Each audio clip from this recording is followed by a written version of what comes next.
There are fashion houses that are all about evolution. There are fashion houses that are all about revolution. And Fendi is one of those houses that changes season on season. But I think there is one constant, and that's probably the dialogue, or the tension even, between something entirely organic and something entirely synthetic. This season that's very, very obvious in the relationship between the bags and the clothes.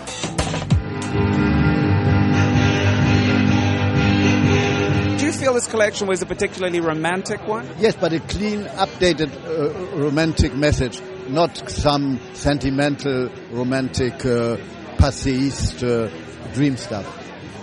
Yes, a kind of futuristic, what's next, space age romanticism. How would you define Fendi's fashion personality? Because it's quite schizophrenic. It can change radically, but this one's quite reminiscent of that season that he did black and white that was cinched in with the patent belt. I think he always really pulls it off when he has that beautiful belted waist. For some reason that makes you concentrate very much on the accessories. Tell me about veiling in fashion. Is it a sort of psychosexual flourish? No, it's more a question of not being constrained by the box of commercialism. It's the power of suggestion. Real suggestion, yes, as opposed to NutraSweet suggestion. There was a very interesting contrast between the bags and the clothes. So I think the opposite attracts normally. So the bags were really handmade and the clothes were very couture.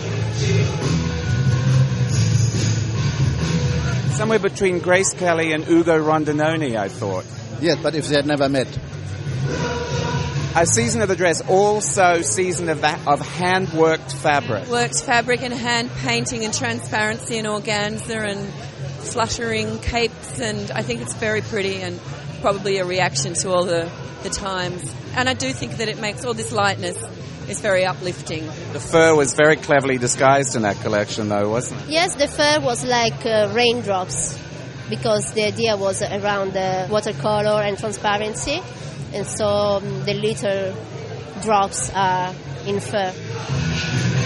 What's your first reaction to that collection? I love the traces, very romantic, very, very fluid, and I love the bags, those big pochettes. They were amazing. Carl, there was such a loaded collection. Maybe you saw a lot of stuff in 34 dresses, because there were only 34 dresses. Oh, you master of illusion, you. That's the thing. That's part of my job, you know. Huh?